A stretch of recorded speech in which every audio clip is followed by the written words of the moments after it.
स्वतःला समजायला वेळ द्या. नमस्कार मित्रांनो, मी आहे इंद्रजीत. आम्ही या शब्दांच्या प्रवासामध्ये. आजचा विषय आहे स्वतःला समजून घेणं. आपण स्वतःबद्दल खूप लवकर निष्कर्ष काढतो. मी असाच आहे, मी असंच राहणार, माझं एवढंच होणार.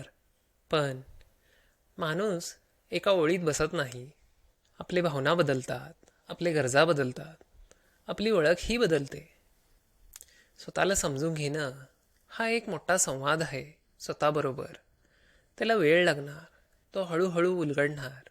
कधी आपण स्वतःला चुकीचं समजतो, कधी बरोबर. पण ते ठीक आहे. आज स्वतःवर घाई करू नका. उत्तर लगेच नको, उत्तर परफेक्ट नको.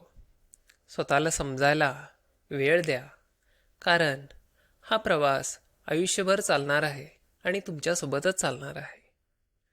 मग स्वतःला समजायला वेळ द्या, समजून घ्या आणि हा प्रवास सुखकर बनवा. हा विषय तुम्हाला आवडला असेल तर ह्याच्याबद्दल तुमचे प्रतिक्रिया सांगा.